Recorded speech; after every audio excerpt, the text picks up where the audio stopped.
And also Ozempic butt is another one where their butt's just kind of going flat and saggy. It was plump and full of fat before, and now it's just like all sucked out. Ozempic butt.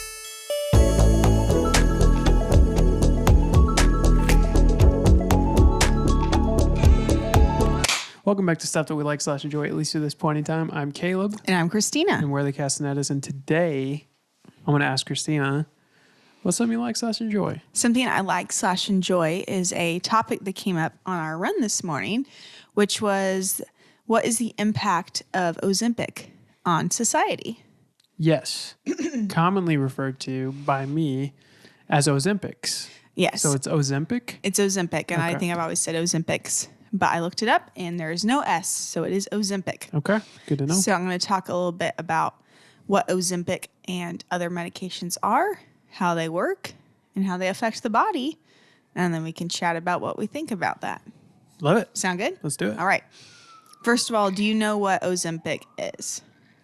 Ozempic it was originally a blood pressure medication, correct? To help people with type 2 diabetes, Sorry. which Okay. I think can relate to blood pressure for sure. All right. I'll take it. And it was meant to reduce hunger. And that's all I think I know. Okay, it's great. So Ozempic is a medication that received FDA approval in 2017 to help manage type 2 diabetes. And people taking the medication started to notice that they were losing weight super easily. In 2021, Wegovy, which is like a higher dose version of Ozempic, was designed specifically for weight loss and was also approved by the FDA. Okay. So the use of these drugs exploded in popularity around the summer of 2022, driven by celebrity endorsements that celebrities who had been using it, losing a lot of weight, and then also TikTok, Instagram influencers, and viral stories of dramatic weight loss and testimonies of like, I've tried to lose weight my entire life and just got these weekly injections and here I go. That was it. Yep. Nice. So this led to a massive off-label prescribing of Ozempic and other drugs related to it, which unfortunately led to shortages for people who like needed it for type 2 diabetes and kind of drove the price up, but skyrocketing sales for the company. By 2023, Ozempic is the third best selling drug in the world. In the world? Yes. Wow. What are the other two? Do you know them off the top of your head? So some of the most common ones are Ozempic, Wegovy, Mounjaro, and then Ro is a new one that Okay. Serena Williams, the tennis star, has been advertising for. Okay. Excuse me. You're okay. So how these drugs work. So they mimic a natural gut hormone that we all have that's labeled GLP-1. So you'll also hear these referred to as GLP-1s rather than, it's kind of Ozempic is kind of like Kleenex or Q-tips, like the brand name that we all know, but there's lots of different versions of it. So these drugs work by mimicking a natural gut hormone that's called GLP-1. And this leads to several advantages. The number one is it makes your stomach empty slower. So when you eat food stays in your stomach for longer, so you feel full for hours after a meal instead of getting hungry rather quickly. Isn't that what fats do? Fats What? slow your digestion. Yep. Like, I'm not talking about like fat people, Right. but fats that you eat, they slow your digestion. Yes, like if you have some olive oil or an avocado with your meal, your body will digest slower. But if you have just some like rice, that's why like you might eat like Chinese food and you're full and then like 30 minutes later you're hungry again. So it doesn't stimulate your GLP-1. GLP-1. So it mimics a GLP-1. Mimics. Yeah, so it's not, that drug isn't giving you that, it just mimics it. So the main thing is that like you eat food and it stays in your stomach for a lot longer, so you feel full. Also, this drug tells your brain you're full. So the drug sends a strong I'm satisfied signal to the brain. It's been termed food noise. So it quiets food noise. So people's constant thoughts about food, which also cuts down on hunger and cravings. That your body thinks you're full, and so your brain's not thinking about food. Okay. And then it just reduces your appetite overall. So naturally you want to eat less because your stomach is staying full longer and your body is not telling you that you need more food. So you just eat less, which means you eat less, you lose weight.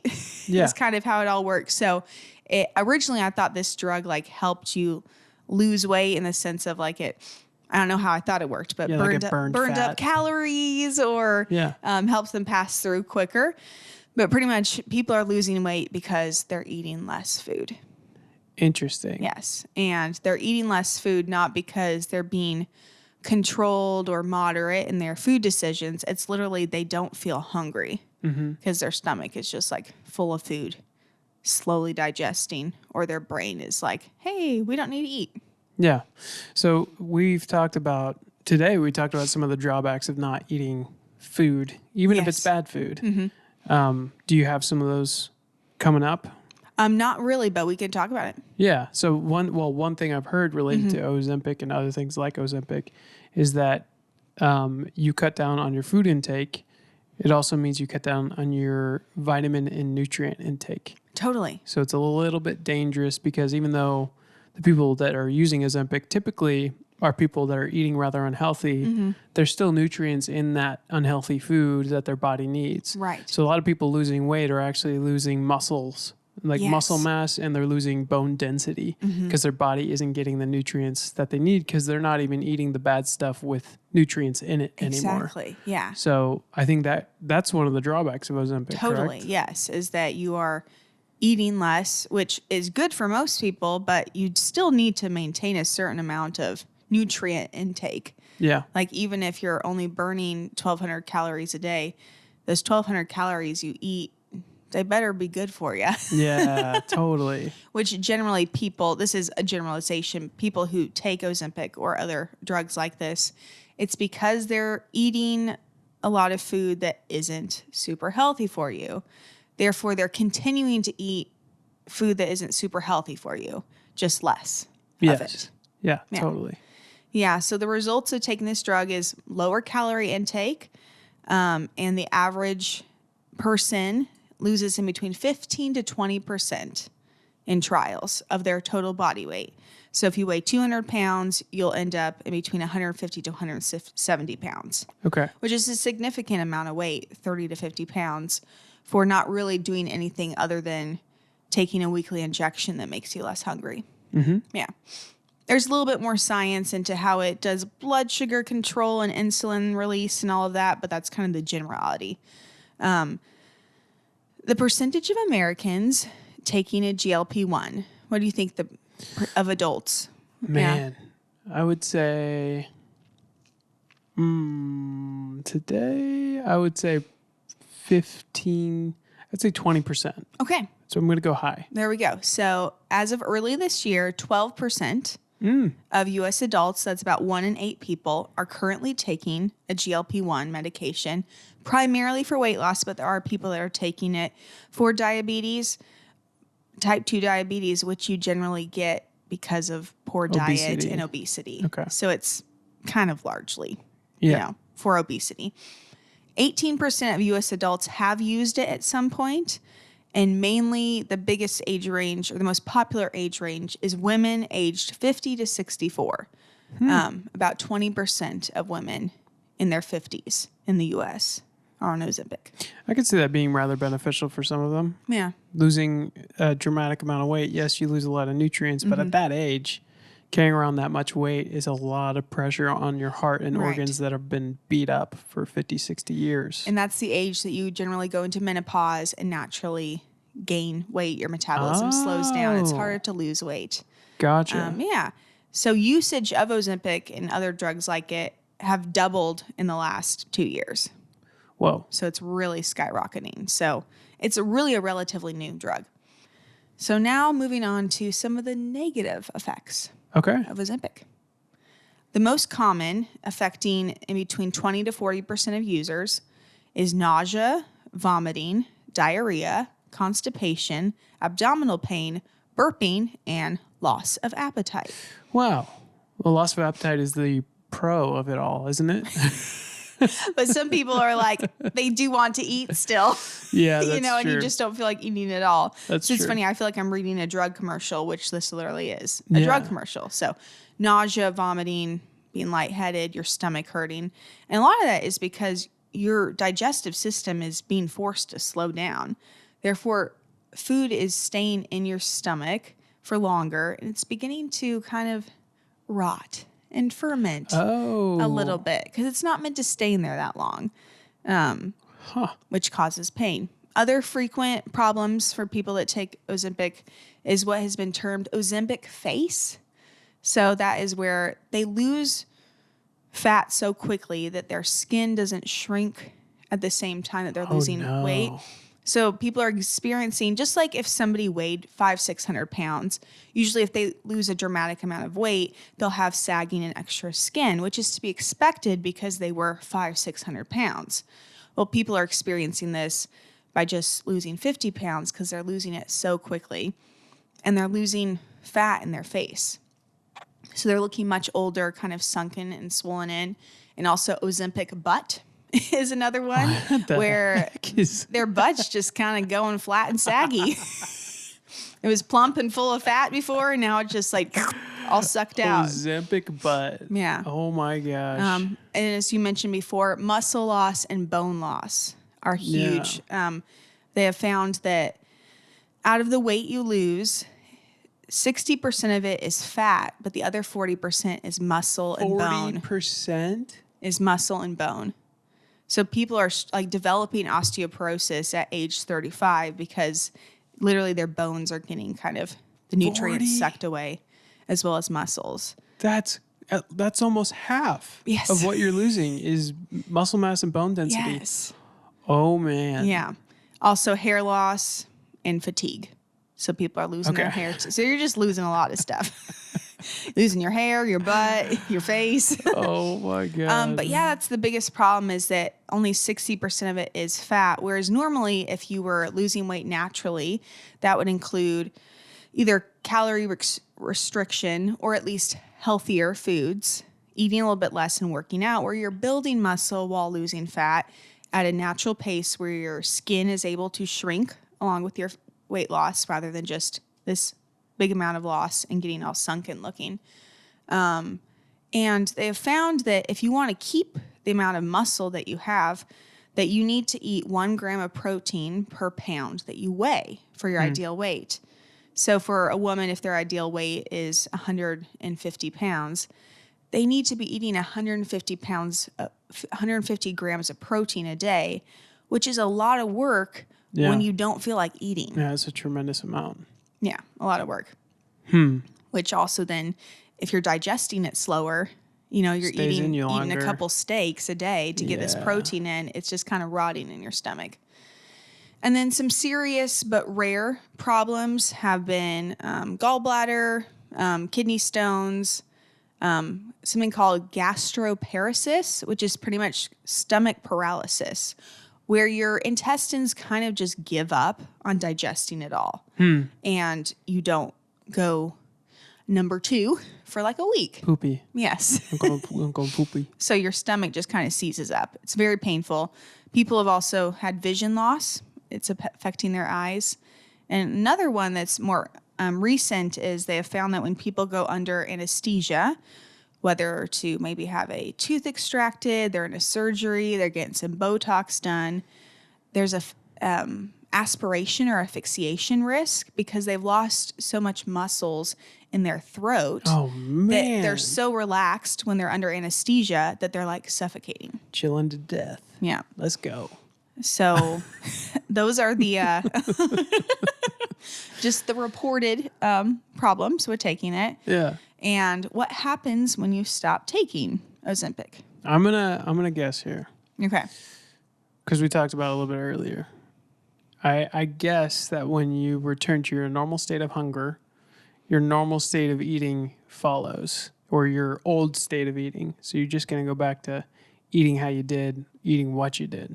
Pretty close. Yeah? I'm going to take a sip of this coffee in my mouth. So No problem. There's hardly anything in there, so good luck. Yeah, it's... Wow, there was one little sip. There you There's go. nothing left now. Thanks. Thank you.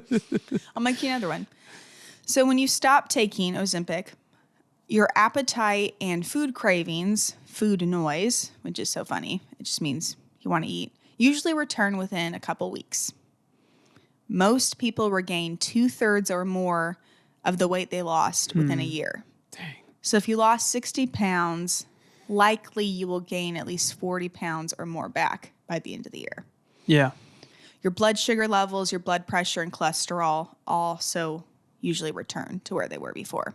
Man. Yeah. There's just no easy button. There's no easy button for weight loss, I don't think. Yeah. I thought this might be it because the side effects were so limited from the limited amount of time that we've seen this work. But the real side effects are the detriment on your body, your muscles, your bones. Yes. And then when you get off of it, You just usually return. you go back straight up because it seems to be less about your diet, more about your mindset around food. Totally. Yes. And as with anything, like people who routinely go on like crash diets or change their diet a lot, generally over time their metabolism suffers as a result, which means that they're not burning calories as efficiently as other people. Totally. Well, this really affects your metabolism. If you're on this for a couple years, you're just going to kind of bounce right back. And you might be worse off than before. It might be even harder than before to lose weight, which is, like I mentioned, this came out in 2017. It only really became common in the last 3-4 years. So there hasn't been many or any long-term studies on this effect of taking this 10, 20 years from now. Wow. As well as they have found that there's about 10 to 15% of people that take it, and it literally does nothing for them because their metabolism is so toast from being on crash diets their whole life. So it kind of just doesn't do much. Yeah, we were talking about this earlier. It's like very useful if you happen to be obese and have been obese or have been rather large for a long period of time and haven't really messed with crash diets before. That happens to be when it's most useful. Exactly. But not so much like you're describing if you've been up and down in weight in dramatic forms for, I don't know, 10, 15 years. It's or not going to do much. Most women, the biggest users are women in their 50s and 60s. Yeah. Who've probably been trying to do this for a while. Yeah. And they're already entering the time of life when women in their 50s and 60s are known to already start losing bone density. Yeah. Like having big impacts on their bones. And then they're taking this drug. So I have a couple questions for you. Let's go. So is using a weekly injection for weight loss a legitimate medical tool, or is it just a socially acceptable shortcut that kind of cuts out discipline, diet, and exercise? Does it devalue? Yeah. I think it's a legitimate medical tool. I think if you're diabetic or have high blood pressure, it's probably great for you. Not long term. Right. I think that you should lose weight and then get off of your medication. We have somebody dear and near to us that's going through this right now, and it's been tough being on and off medication, but they've lost a dramatic amount of weight, and hopefully that's a really healthy move permanently. Totally. So I think it can be a tool and a really, like I said, the medical reason for having it is legitimate. You can save lives. As far as a weight loss tool, I think it's the same as a crash diet. Now that we've kind of talked through it, Yeah. it's a crash diet that, if you're rich enough, could last your entire life. But it's a crash diet that could cost you years off of your life. Right. Because of the bone density and muscle loss that comes with it. I mean, God forbid you ever get your wisdom teeth taken out and you've been on Ozempic for a long period of time. You could die under the anesthesia. Yes. Yeah. So, yeah, what do you think? I think that it's so hard because I am so sympathetic towards people that I've never struggled with obesity or being largely overweight. And so I do have although not experienced, a sympathy and compassion for people that have struggled with their weight their whole life. And some of them, it literally is from childhood. They were born into a household that did not value nutrition and they just literally grew up that way. Yeah. So I totally understand why people take it for weight loss.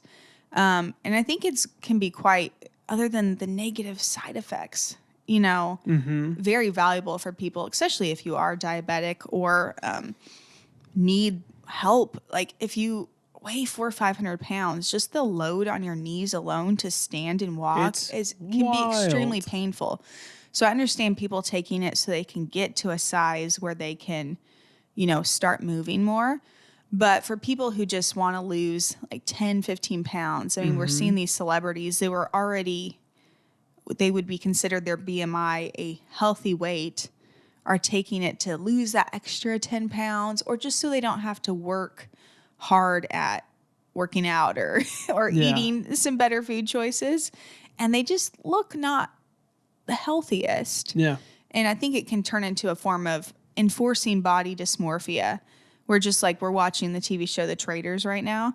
And man, there's all these women from Real Housewives TV shows on Bravo, and their lips have so much filler in them. You got some bullfrogs on there. They're like huge, ribbit, true girl. duck lips. Yeah. And I'm like, they did that on purpose progressively over time. And I think they all probably appreciate the way they look, which shows this dissonance from like, actually your lips look like they're going to split open.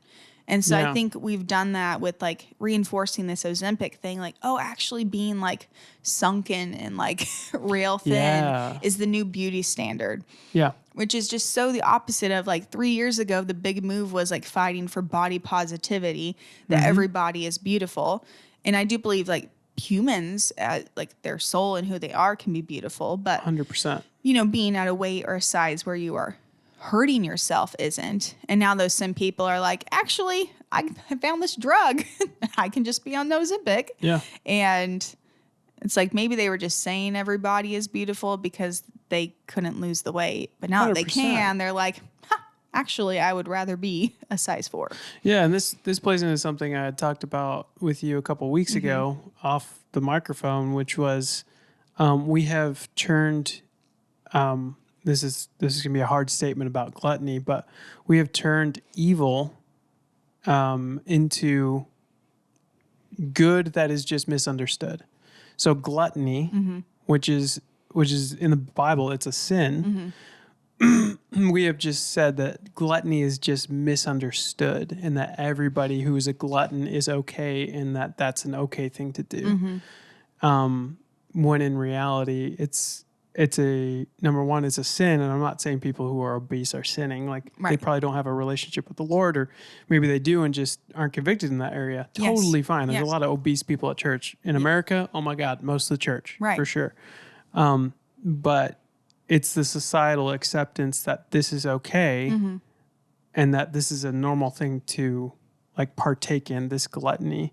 To tie that back into what you were talking about, which was like, remind me of the last thing you said, because I had somewhere I was going with this, but body positivity, where it's like people are like, oh yeah, every weight, every size is beautiful, but there's this drug that you can just poke yourself in the stomach once a week. You're like, actually, that's beautiful. Yes, we were trying to make this sin normal, body positivity, but now that it doesn't necessarily have to be normal, I feel like people are going the opposite way and being like, actually, that's not normal. This is normal. This new unhealthy is normal. Yes. This new skinny unhealthy is normal. When in reality, it's the same evil with a different face on it. It's body dysmorphia. Yes. It's hating ourselves. It's the enemy putting insecurity in your heart and everybody agreeing like, oh, you can be skinny. You can have your cake and eat it too. Yes. When in reality, it's playing into his hands and being like, it's societally acceptable to be skinny and take this easy pill now. Yeah. And it's a long way of saying, I think we're playing into the devil's hands. Yeah. Yeah. Either way, whether you're a glutton or whether you're not. Right. Yeah. And it's so tricky, especially since I should probably do like an episode on like the food pyramid and what's been taught in nutrition. Like, first of all, nutrition really isn't taught in schools much. The food pyramid as it is, I think it's better, the new one that came out. But people really aren't aware of, this sounds like, how can this be possible? They really aren't aware of like how to eat healthy and how bad certain foods are for them. Totally. And so they might feel like they're not eating that much food, but they just don't realize how many calories are in something, or they really weren't actually taught how to eat healthy. And if from a young age, you're just used to eating certain foods, it really is it's an addiction that has to be broken. So I'm very compassionate towards people that that struggle in that area. But yeah, my next question, ethically, should pharmaceutical companies and doctors promote these drugs for cosmetic or mild overweight cases when like a lifestyle change of like eating better and working out is free and proven to work? Like, is it unethical for a doctor to like promote this drug for somebody who's just, 20, 30 pounds overweight? I think it's tough, but yes, I think in my worldview it is, because ultimately you're hurting more people than you're helping. It's kind of a trolley question. Like there may be one person that this is great for, and it's really going to change their lives. But there's a lot more people that are going to experience muscle mass loss and bone density loss, which is going to shorten their lives. Yes. So I think it is ethically wrong. All that to say, we have somebody we know who's on something like Ozempic right now. And I do want to promote this way of using GLP-1s, yeah. GLP-1s, which is the person we know is taking it, but they're tapering on it in order to suppress their diet. And then they're losing a certain amount of weight and then they're tapering off. Right. And they also have other health problems too, as well, where it's not just I'm a little overweight. Yeah, which is the reason they're doing it. Yes. So there is a safe way to do this, but I don't think they're not taking it for the weight loss. They're taking it for the health factor. Exactly. And I think that's how it should be promoted. What about you? Yeah, I totally agree. And I think that, there's like one that's called Zepbound. You've probably seen commercials for it, but they're known for like just prescribing people like pretty high doses. They're not doing the tapering and on and off. They're just giving people, bam, full on high dose. They're losing weight rapidly, but they're also losing their appetite and other muscle mass, bone mass, things like that. So I think pharmaceutical companies in general, I'm so appreciative of pharmaceutical companies developing amazing drugs that help people with genetic diseases or, cancer drugs, things like that. But there's also an argument that they're not really in the business per se of curing you. Yeah. And so they're promoting Ozempic, which then for many people might end up causing them to develop other problems that they then take another medication for, that then causes other problems that they end up taking another medication for. So it's like, and doctors get bonuses and money from these companies for prescribing their patients, Yeah, it's a reality. Yeah, so it's interesting. It gets super tricky, and all of it's, with caveats and generalities. But totally. It's definitely a case-to-case thing. But I think as a blanket statement, I can say I don't think Ozempic should be available for weight loss, specifically for weight loss. Yeah. I think maybe unless you reach a certain amount, BMI overweight or something. That's true. Now I got to take the blanket statement back. You're right. Yeah. If it's going to be more healthy for that person to lose the weight and the muscle mass and bone density, and they're educated on how to make sure they get enough protein in and good calories and stuff. That's a caveat right there. You got me. Yeah. Because there's a difference between taking this medication if you're 20 pounds overweight or if you're 200. Yes. Totally. Because the pressure on your organs alone, the release of that pressure on your organs could add more years than the Ozempic is taking away. Exactly. So that's tough, man. Know. It's really tough. Yeah. And like I said, because this is, this drug hasn't even been around for a decade. We don't know the impacts of lifespan it will have until 30, 40 years ago when they're like, oh, wow, maybe 15% of people pass away earlier or something like that. It's just so new. It's just like the carnivore diet we were talking about last week. Like, we really don't know what long-term effect it's going to have on people who do it for years and years and years. So we'll see. Yeah. Okay, my last question is, given the unknown risks and also the high cost, so right now, depending on which brand you use and if you have insurance, It's in between $400 to over $1,000 a month. They've recently been making it less expensive. Is it moral for insurance companies or our tax dollars to pay for Medicaid patients to get this drug for free when there's underfunding in programs like health and nutrition education? I feel like it's kind of a loaded question. I know. I was trying to pull up different questions and thoughts, and I'm like, these are all really... No, you're great. I mean, obviously, no, it's not okay. I think a better question would be, should we make it super expensive? Right. And so only people who have $5,000 a month can afford it. Right. But then for somebody who truly like morbidly obese people tend to be lower income. So then you're cutting off the people that probably need it the most, who probably also need help with their nutrition and exercise for being able to have it. I mean, you know what? You're pointing out something in my head about me that I keep overlooking, which is that I forget about the big fat people. I just don't think about them. Yeah, no, you're right. Like that guy probably needs, but more than anything, that guy needs a nutritionist, which is less money than that. So I would say, yeah, I would make it crazy expensive, $20,000, and I would make a nutritionist $200 a month.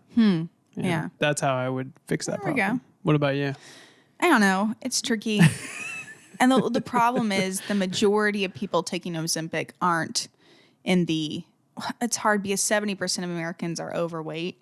So that right there. But I think in the true like morbidly obese range, like, you know, a couple 100 pounds overweight, I totally understand. Yeah. But yeah, I think that it should be, I don't know. It's so upsetting because insurance companies won't pay for like I've gone in for things I've actually really needed help with and they won't pay for it. But they would probably pay for me to take Ozempic. To get on Ozempic. Oh, for sure. You know? And so that's just tricky in general. But yeah, I think as a society, we need better education on health and nutrition and our food to not have a bunch of crap in it. Yeah. It's tricky because there are so many chemicals and additives in the majority of the food in the grocery store, even your organic vegetables. Yeah. You know, and so there is this disadvantage to people in general to even be healthy. Yeah. I think that it would be amazing if we made this drug unavailable unless you had completed like a 6-week health course on how to eat better and how not to eat processed foods. Yes. You know, like if you've done everything, 6 weeks of this intensive, then you can have this drug. I think that might be, in an ideal world, right, that might be better than making the drug more expensive or inexpensive, is educating these people. For their own good, not to even like prove something that they have to earn it, but for their own good. It's like the TV show My 600-Pound Life, where that doctor, he does gastric bypass surgeries on morbidly obese people who weigh like 500, 600, 700 pounds, like insanely overweight. And he requires them to lose a certain amount of weight before he'll do the surgery on them. First of all, so they make it through the surgery. But secondly, so that they can like prove to them that they have at least the willpower for a 3-month period of time to eat well before getting the gastric bypass surgery to shrink their stomach. I like that. I really like that. Yeah. Yeah. I mean, this all is so controversial. It's like, just like, and I understand there's some people that are overweight for a variety of reasons. Totally. You know? And so it's like, I don't look down on people that are that way. It's just the drug as a whole. I think my thought on it was for people who are taking it mainly for cosmetic purposes or just to lose that little bit of weight because they don't want to just like give up their donuts. Yeah. It's damaging you likely more in the long run. So much more. Absolutely. Yeah. Great topic, though. Thank you. I think it's important to bring up. Yeah. Good job. And we love all people of all sizes. Yeah, of course. This isn't us having an agenda towards fat people or skinny people. This is us wanting to bring awareness around eat well and stay away from synthetic drugs that will hurt you. As much as possible. Yeah. Yep. No. Cool. All right. I'm now going to ask Caleb to enter the Legend Lowdown. I'm entering the Legend Lowdown. And share with us what the legend is that you have for us today. I love that. So my Legend Lowdown today is the origins of the Pied Piper. Oh, how interesting. Yeah. Okay. Okay, so the Pied Piper of Hamelin is a legend. Hamlin? Okay. Is a legend from Germany, dating back to the 1200s, which is way further back than I thought it was. So, have you heard of this fairy tale before?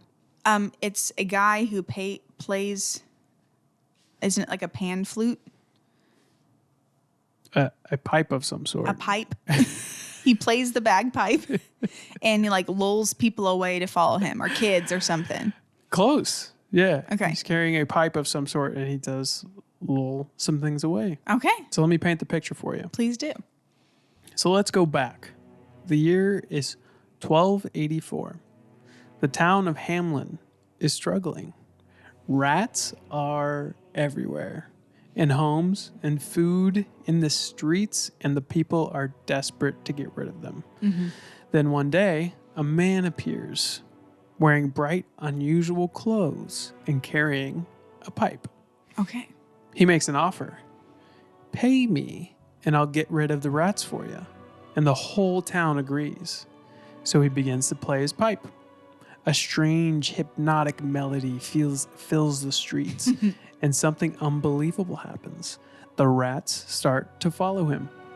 Out of homes, out of alleys, out of the entire town, he leads them all the way to the river, and they drown. Just like that, the problem is gone. But then the man returns for his payment, and the whole town refuses to pay him. They downplay what he did, and they don't want to give him his due.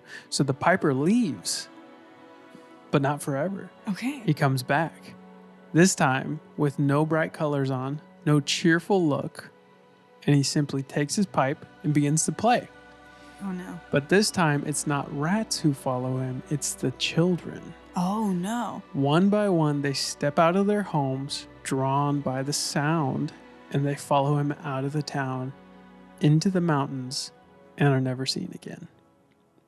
So, what's interesting about this is it may not be just a fairy tale. Okay.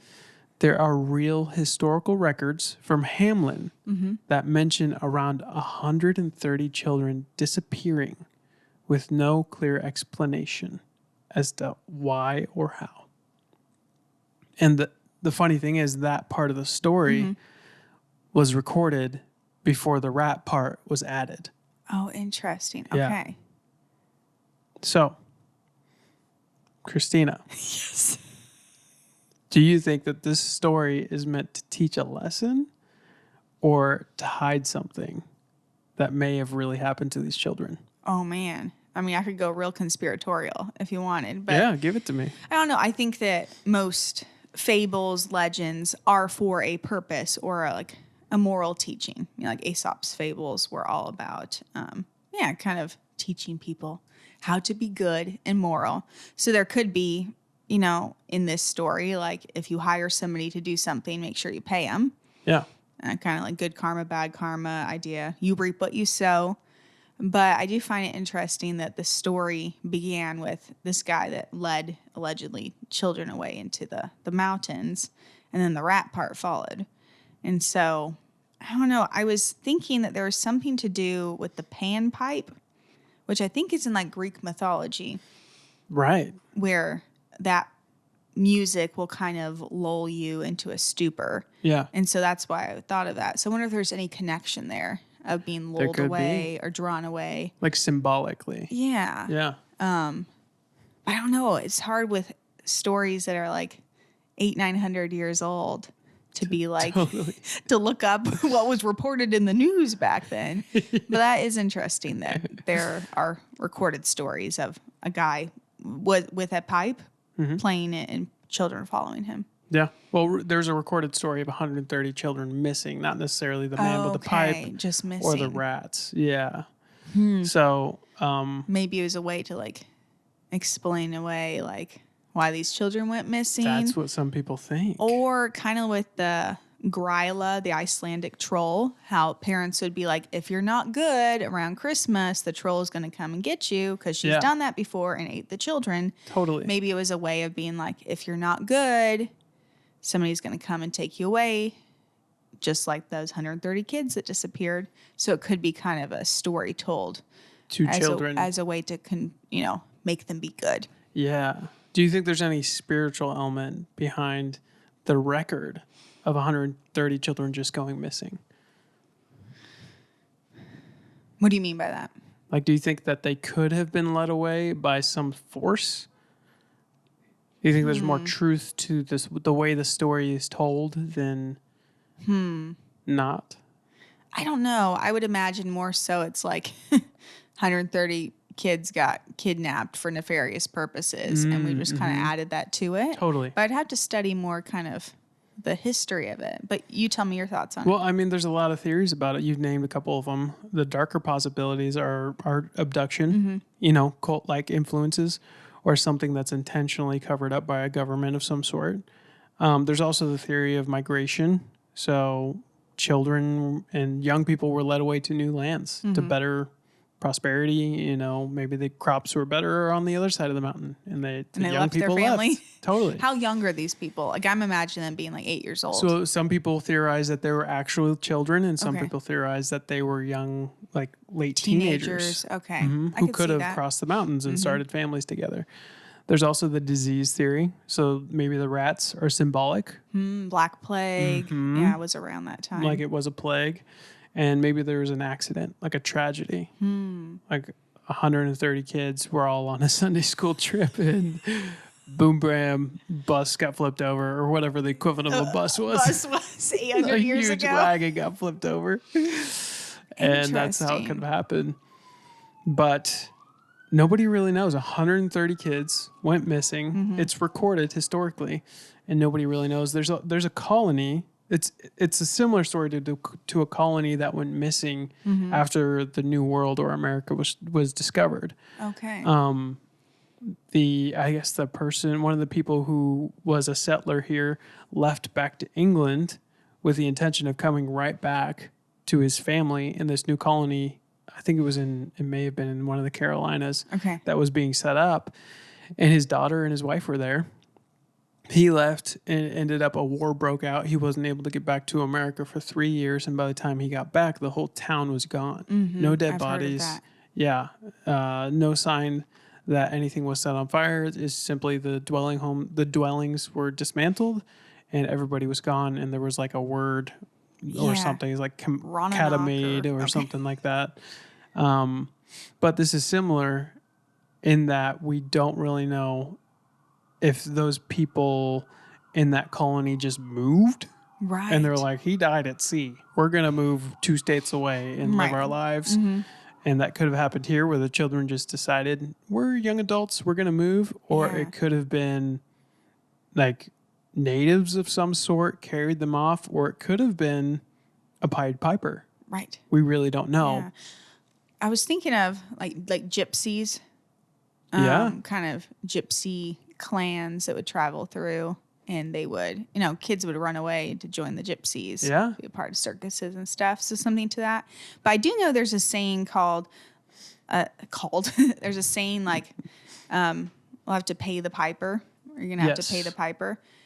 And it's said in the connotation of like, kind of like owning up to a mistake. Yeah, no, it's kind of like almost like you made a deal with the devil kind of a thing, and you're going to have to pay your dues sometime. Okay. Like, you got to pay the piper, as like you made a bad decision or a bad deal, and you're going to have to like reap the consequences of it, is often how it's said. So it's interesting, the connection to this story.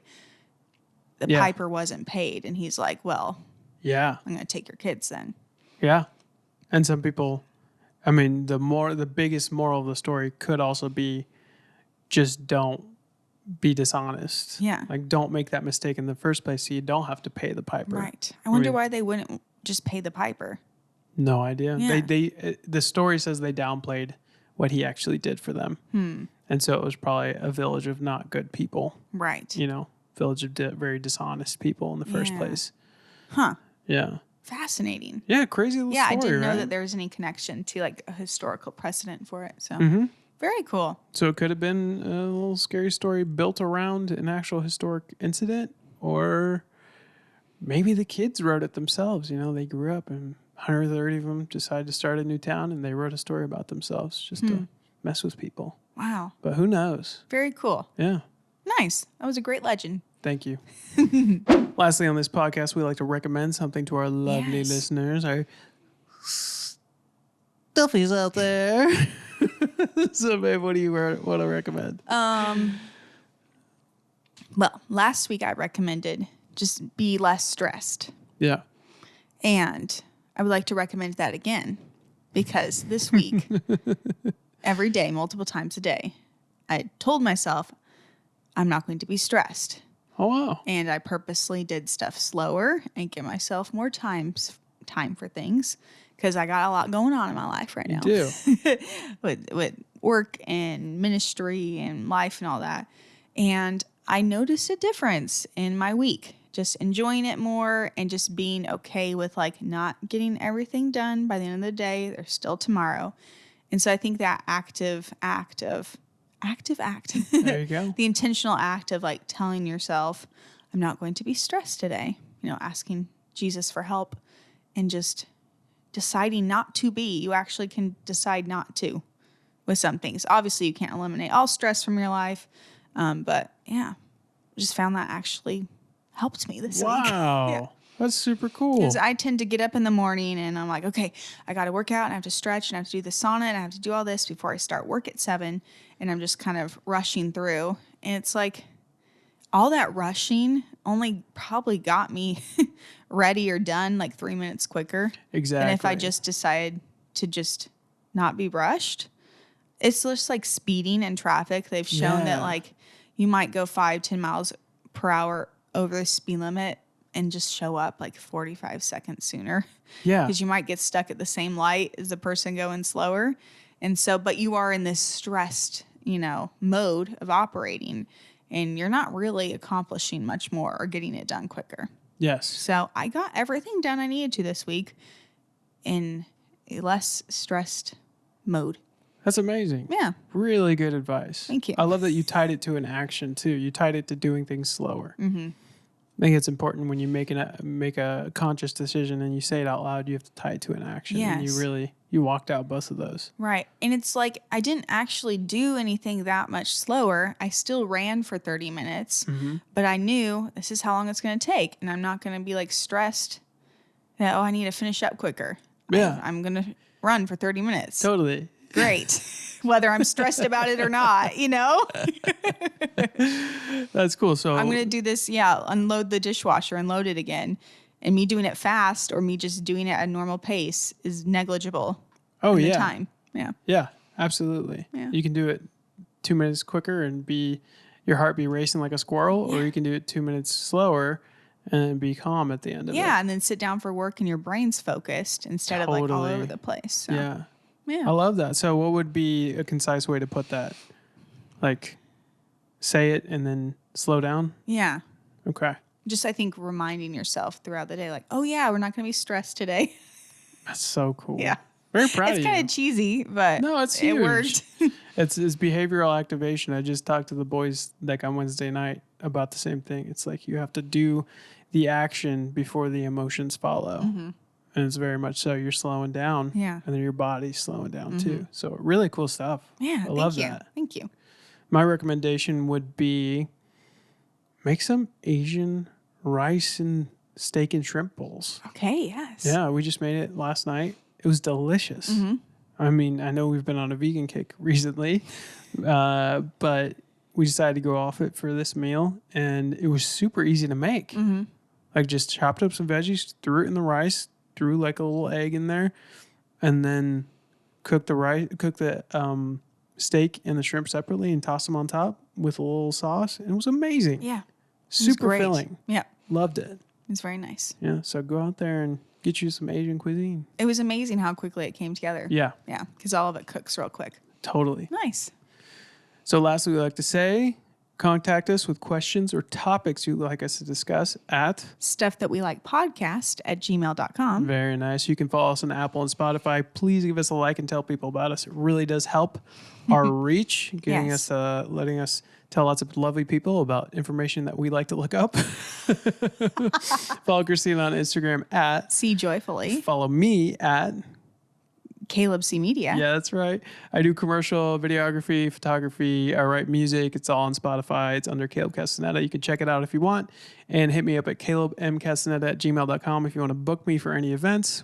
I also have a media company that focuses specifically on churches and Christian nonprofits. It's called Moodwave Media. And we shoot video for you guys. We shoot podcasts for you guys. So if you want us to come out to you, go ahead and hit us up at moodwavemedia at gmail.com. Let's go. That's all I got for today. All right. Well, this has been Stuff That We Like / Enjoy, at least this point in time. We'll see you next week. Bye.